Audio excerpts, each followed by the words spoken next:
എല്ലാവർക്കും three wheel ഡ്രൈവിൻ്റെ പുതിയൊരു വീഡിയോയിലേക്ക് സ്വാഗതം.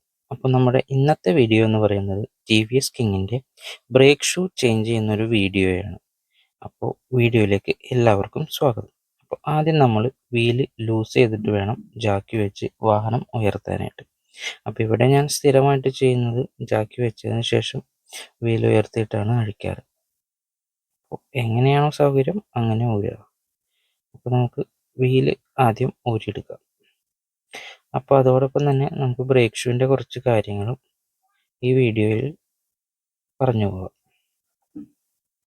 2013 മോഡലിലേക്കാണ് ടി വി എസിൻ്റെ ത്രീ വീലർ സെഗ്മെൻറ്റിലേക്ക് ഓട്ടോമാറ്റിക് എന്ന ബ്രേക്കിംഗ് സിസ്റ്റം കൊണ്ടുവരുന്നത്. അതിനു മുന്നേ 2009 തൊട്ട് ഇറങ്ങിയ 2 സ്ട്രോക്ക് വാഹനങ്ങളിൽ മാനുവലായിട്ട് അഡ്ജസ്റ്റ് ചെയ്യാവുന്ന ബ്രേക്കിംഗ് സിസ്റ്റം ആയിരുന്നു ഉപയോഗിച്ചുകൊണ്ടിരുന്നത്. ആ ബ്രേക്കിംഗ് സിസ്റ്റം നല്ല ക്വാളിറ്റി ആയിരുന്നു, അതിൻ്റെ ബ്രേക്ക് നല്ല പക്കയായിരുന്നു, അതിൻ്റെ ബ്രേക്ക് ഷൂവിൻ്റെ തേയ്മാനം വളരെ കുറവുമായിരുന്നു. എന്നാൽ ഓട്ടോമാറ്റിക്കിലേക്ക് വന്നു കഴിഞ്ഞപ്പോൾ നേരെ വിപരീതമായി മാറിയിരിക്കുകയാണ്.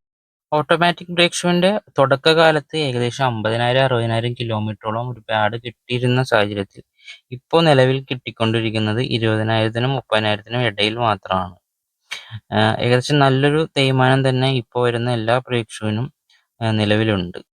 ടി വി എസിൻ്റെ ബ്രാൻഡിൽ തന്നെ ASF എന്ന ബ്രാൻഡായിരുന്നു തുടക്കകാലം മുതൽ ടി വി എസിൻ്റെ ബ്രേക്ക് ഷൂ നിർമ്മിച്ചുകൊണ്ടിരുന്നത്. എന്നാൽ ഇപ്പോൾ ടി വി എസ് ASKയുമായി ചേർന്നിട്ടാണ് ബ്രേക്ക് ഷൂ പ്രൊഡക്ഷൻ ചെയ്യുന്നത്.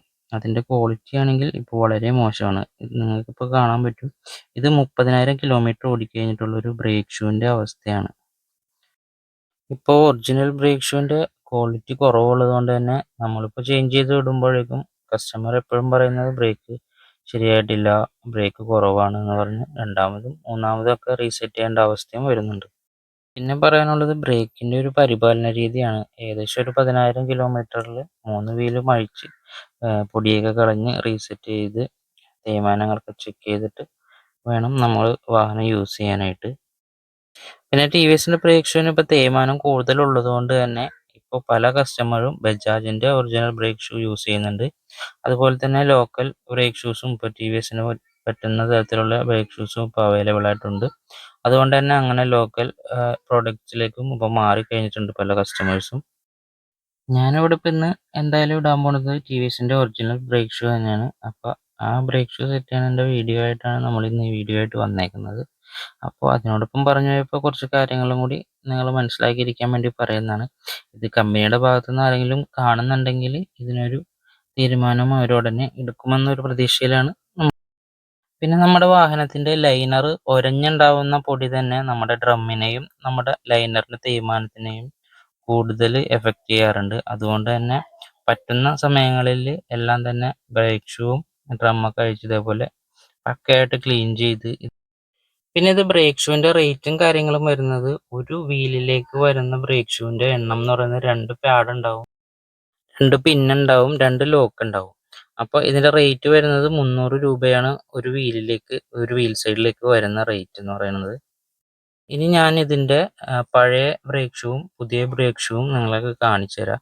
അപ്പോൾ നിങ്ങൾക്ക് മനസ്സിലാവും 30,000 കിലോമീറ്റർ ഓടിക്കഴിയുമ്പോൾ ഒരു ബ്രേക്ക് ഷൂവിന് വരുന്ന തേയ്മാനത്തിൻ്റെ അളവ് എത്രത്തോളം ഉണ്ടെന്ന്. കണ്ട, ഈ കാണുന്നത് ഇടതുവശത്തെ കയ്യിൽ കാണുന്നതാണ് പഴയ ബ്രേക്ക് ഷൂ. ഇതാണ് ASKയുടെ പുതിയ മോഡൽ ബ്രേക്ക് ഷൂ വരുന്നത്. അതും ASF 4 എന്നുള്ള കാറ്റഗറിയിൽ വരുന്ന ബ്രേക്ക് പാഡ് തന്നെയാണ്. പിന്നെ ഇതിൽ വരുന്ന ഒരു കംപ്ലൈൻറ്റ് എന്ന് പറഞ്ഞാൽ, നിങ്ങൾ ചിലപ്പോൾ പലർക്കും വന്നിട്ടുണ്ടാവും, ബ്രേക്ക് ഷൂ മാറി ഡ്രമ്മ് മാറി കുറച്ച് ഓടിക്കഴിയുമ്പോൾ തന്നെ പെഡൽ കിട്ടാത്ത ഒരവസ്ഥ. അതായത് ആദ്യത്തെ ഒറ്റ ചവിട്ടിൽ വണ്ടി നിൽക്കില്ല, വണ്ടി തെന്നി നീങ്ങിപ്പോവും. പിന്നെ എടുത്ത് പമ്പ് ചെയ്ത് ചവിട്ടി കഴിയുമ്പോൾ മാത്രം ബ്രേക്ക് അപ്ലൈ ചെയ്ത് വണ്ടി നിൽക്കുന്ന ഒരു കണ്ടീഷൻ. അപ്പോൾ ആ ഒരു കണ്ടീഷനിൽ വരുമ്പോൾ എന്ത് ചെയ്യണം എന്ന് വെച്ച് കഴിഞ്ഞാൽ, 3 വീലും ഒരേപോലെ അഴിച്ച് ഒരേപോലെ ബ്രേക്ക് ഷൂ സെറ്റ് ചെയ്യണം. പിന്നെ എയർ ഉണ്ടെങ്കിൽ എയർ പൊട്ടിച്ച് കളയുക, എന്നിട്ട് റീസെറ്റ് ചെയ്യുക ബ്രേക്ക് ഷൂ. ചിലപ്പോൾ ഏതെങ്കിലും ഒരു 2 വീല് മാത്രം കൂടുതൽ പിടിക്കും, മൂന്നാമത്തെ വീല് പിടിക്കാതെ വരുമ്പോഴാണ് അങ്ങനെ ഒറ്റ ചവിട്ടിൽ വണ്ടി നിൽക്കാതെ വരുന്നത്. അപ്പോൾ അഡ്ജസ്റ്റർ മാക്സിമം പക്കയായിട്ട് അഡ്ജസ്റ്റ് ചെയ്യുക. ബ്രേക്ക് ഡ്രമ്മിൻ്റെ പ്ലേ നോക്കിയിട്ട് കറക്റ്റ് ചെയ്ത് അഡ്ജസ്റ്റ് ചെയ്യുക. പ്ലേ ഉണ്ടെങ്കിൽ ബ്രേക്ക് ഷൂ അഡ്ജസ്റ്റ് ചെയ്ത് മാനുവലായിട്ട് നമുക്ക് ഇത് അഡ്ജസ്റ്റ് ചെയ്യാൻ പറ്റും. അപ്പോൾ മാനുവലായിട്ട് അഡ്ജസ്റ്റ് ചെയ്ത് ബ്രേക്ക് സെറ്റ് ചെയ്യുക. ബ്രേക്ക് ഷൂ അഡ്ജസ്റ്റ് ചെയ്യേണ്ട വീഡിയോ നമ്മൾ ഇതിൽ ചെയ്തിട്ടില്ല. ആ ഒരു വീഡിയോ നമുക്ക് ഉടനെ ചെയ്യാം. അത് മാത്രമായിട്ട് ചെറിയൊരു വീഡിയോ ആയിട്ട് ചെയ്ത് കാണിച്ചു തരാം. എങ്ങനെയാണ് ബ്രേക്ക് പാഡ് അഡ്ജസ്റ്റ് ചെയ്യേണ്ടത്, പ്ലേ നോക്കിയിട്ട് എങ്ങനെയാണ് അഡ്ജസ്റ്റ് ചെയ്യേണ്ടതിൻ്റെ കംപ്ലീറ്റ് ഒരു വീഡിയോ നമ്മളടുത്ത് തന്നെ ചെയ്തു തരുന്നതായിരിക്കും. പിന്നെ ഇതിൽ പ്രധാനപ്പെട്ട ഒരു കാര്യം, നിങ്ങൾ സ്വയമായിട്ട് ബ്രേക്ക് ഷൂ ക്ലീൻ ചെയ്യാനായിട്ട് അഴിക്കുമ്പോൾ ഡ്രം ഊരിയിട്ട് ഒരു കാരണവശാലും ബ്രേക്ക് പെഡലിൽ ചവിട്ടരുത്. അങ്ങനെ ചവിട്ടിക്കഴിഞ്ഞാൽ ബ്രേക്ക് ഓട്ടോമാറ്റിക് അഡ്ജസ്റ്റ് ആവുകയും ചെയ്യും. പിന്നെ നിങ്ങൾക്ക് ഡ്രം ഇടണമെങ്കിൽ പറ്റാതെയും വരും. കാരണം അഡ്ജസ്റ്റർ ക്ലോസ് ചെയ്യാൻ അറിയാൻ പാടാത്തവരാണെങ്കിൽ ഇത് ബ്രേക്ക് ഷൂ എങ്ങനെ അടുപ്പിക്കണമെന്ന് അറിയാൻ പറ്റില്ല. അപ്പോൾ ഡ്രം ഇതിൻ്റെ അകത്തേക്ക് കയറില്ല. അങ്ങനെ ഒരുപാട് പേര് നമ്മളെ വർക്ക്ഷോപ്പിൽ വന്നിട്ട് നമ്മൾ പോയിട്ട് ഡ്രം ഇട്ട് കൊടുത്ത് വാഹനം വീലൊക്കെ ഇട്ട് ഇറക്കി സെറ്റ് ചെയ്ത് കൊടുക്കേണ്ട അവസ്ഥ വന്നിട്ടുണ്ട്. അപ്പോൾ അത്തരം കാര്യങ്ങൾ ചെയ്യരുത്. ഡ്രം ഇട്ടതിന് ശേഷം മാത്രം ചവിട്ടി നോക്കുക. അപ്പോൾ ഓക്കെ, അപ്പോൾ ഇന്നത്തെ വീഡിയോ നമ്മളിവിടെ വെച്ച് നിർത്തുന്നതാണ്. അപ്പോൾ എല്ലാവർക്കും അടുത്തൊരു വീഡിയോ ആയിട്ട് കാണുന്നവരെ ടാറ്റ, ബൈ ബൈ, സീ.